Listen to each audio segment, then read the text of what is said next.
There's a guy named Raymond, 53 years old. Diligent, has worked with the same financial advisor for 14 years. Pays the industry standard fee, 1% of assets under management annually. Raymond's portfolio is currently $480,000.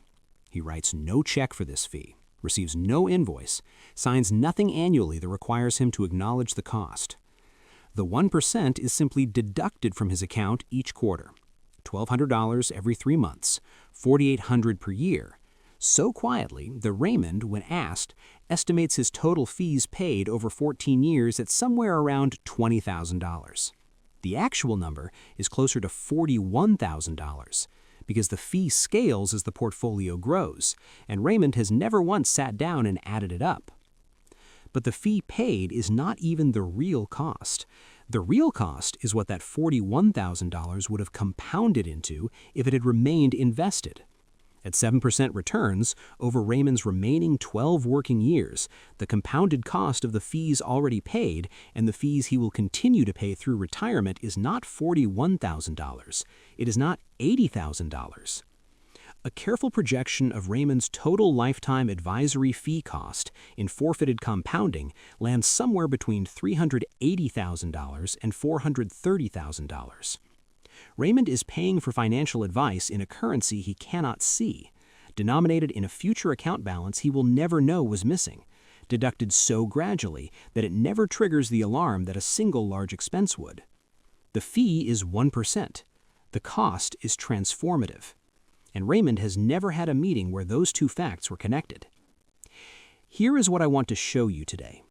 The 1% assets under management fee is the most normalized large expense in personal finance. It sounds modest. It is framed as alignment. The advisor does better when you do better. It is delivered invisibly, and it compounds against your retirement over decades in a way that, when you actually run the math, is difficult to justify against the alternative of low-cost index funds and periodic fee-only advice. I'm going to show you exactly how the fee compounds. I'm going to show you what the research says about whether active management and advisory relationships actually outperform the passive alternative net of fees. And I'm going to give you the framework for evaluating your own advisory relationship with the one question most people have never thought to ask. Start with the compounding math, because this is where the 1% framing breaks down completely. Raymond has $480,000 today. Assumes 7% gross annual returns over the next 12 years, retiring at 65. Without the 1% advisory fee, his portfolio grows to approximately $1,082,000. With the 1% fee, his net return is 6% annually. His portfolio grows to approximately $966,000. The fee cost over 12 years on this portfolio alone is approximately $116,000. But Raymond also paid approximately $41,000 in fees over the prior 14 years, fees that, had they remained invested, would have compounded into additional retirement wealth. Total lifetime fee impact, somewhere between $380,000 and $430,000 depending on assumptions. Raymond will retire with roughly $400,000 less than he would have in an identical portfolio managed at near zero cost through index funds. The advisor's fee, described as 1%, consumed, in compounded terms, approximately 25 to 30% of Raymond's final retirement balance. 1% per year, 25% of the outcome. This is not a rounding error. It is the dominant cost of Raymond's financial life, and it appeared nowhere in the conversation when he signed the management agreement 14 years ago. Here is the historical parallel that makes the fee structure's design logic visible. In medieval Europe, the mill was typically owned by the lord of the manor. Peasants were required to bring their grain to the lord's mill to be ground. They could not grind it themselves or use a competitor. The miller took a portion of the grain as payment, the multure.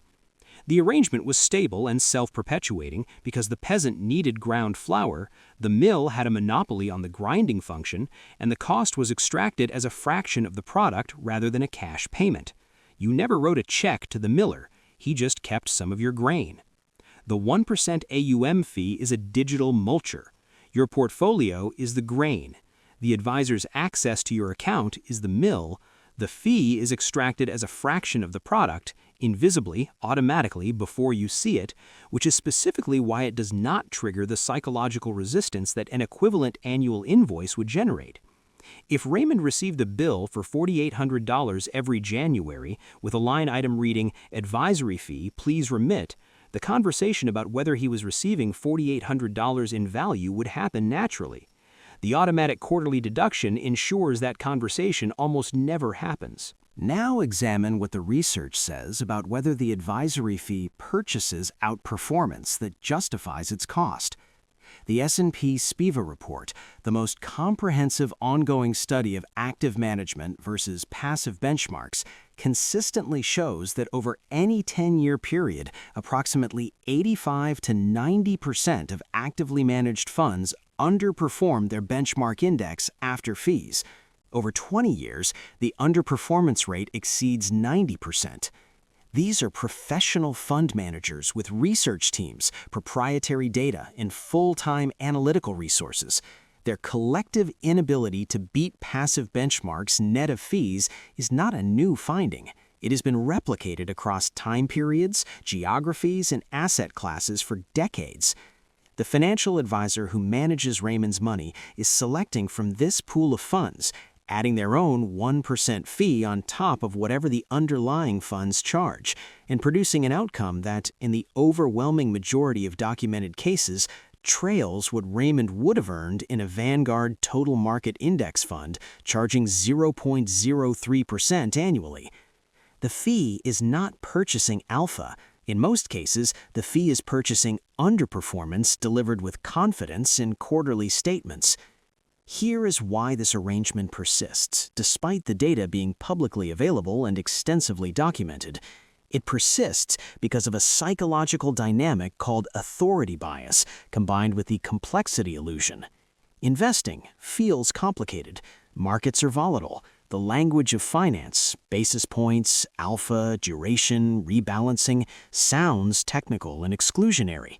The advisor's role is partly financial and partly psychological, to be the calm, knowledgeable presence that keeps Raymond from panic selling during a correction. That psychological function has real value.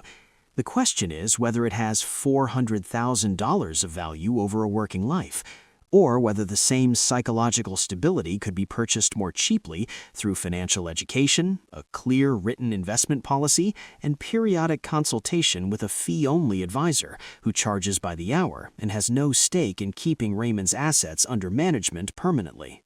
This is the distinction that most people in advisory relationships have never encountered: the difference between an assets under management advisor and a fee-only fiduciary advisor.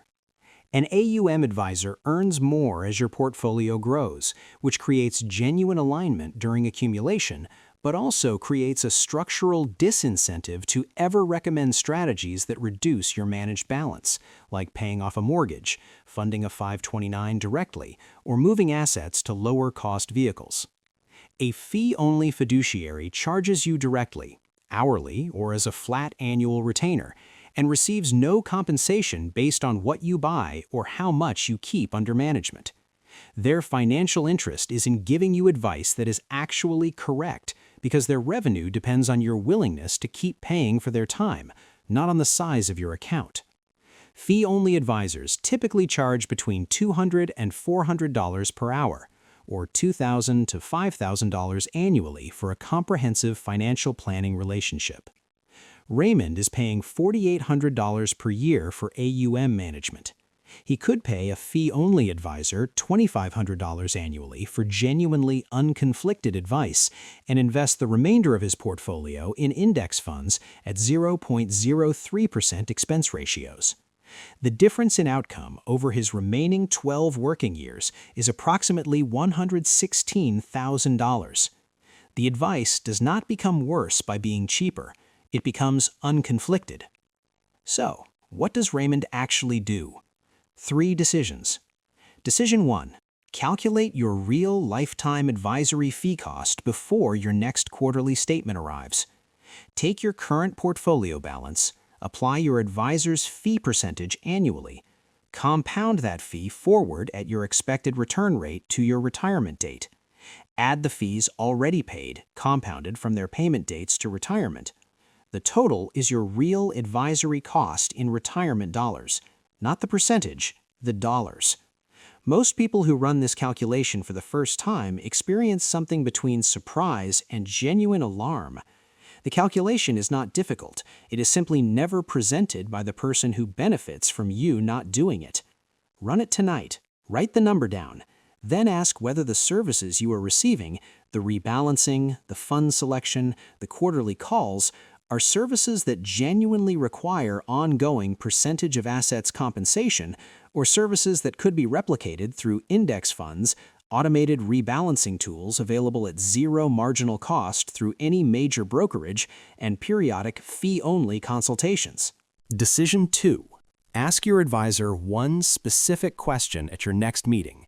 Ask, what is your investment philosophy regarding low-cost passive index funds versus actively managed funds, and how do you justify your fee relative to the documented performance differential between those approaches?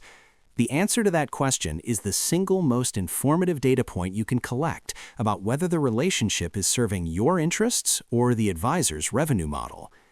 An advisor who has a coherent, evidence-based answer that acknowledges the passive performance data and articulates a specific, verifiable value proposition beyond market returns, tax optimization, estate planning integration, behavioral coaching during volatility, is worth a different conversation than an advisor who deflects, grows defensive, or relies on the complexity of markets to justify the fee without referencing any performance data. Decision 3. If the math does not support the relationship, transition to a self-managed index portfolio with fee-only consultation. This is simpler than it sounds.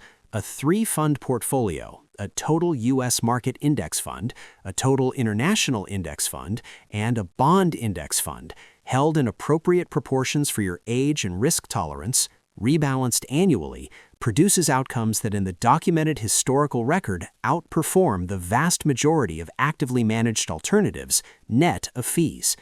You do not need to become a sophisticated investor.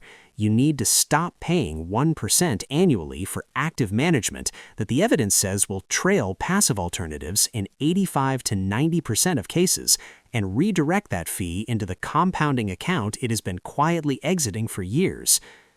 Raymond is not a victim of fraud. He is a participant in the most profitable distribution model in the history of financial services, a model that charges invisibly, justifies itself through complexity, and compounds its cost in a currency the client never directly handles. His advisor may be a genuinely good person who believes in the value they provide. The question is not whether the advisor has good intentions. The question is whether Raymond's retirement account 12 years from now will reflect the full compounding potential of every dollar he earned and saved, or whether a significant portion of that potential will have been quietly redirected, one quarterly deduction at a time, into someone else's revenue model. The 1% is not a small number. It is only described that way. Run the math and decide for yourself what it actually is. Subscribe if this made you look at your quarterly statement differently. Drop a comment with your current advisory fee percentage and your portfolio balance. Multiply them. That is what you paid last year alone, before you account for what that amount would have compounded into by retirement. Most people have never calculated it. The advisor software certainly has. Now yours can too.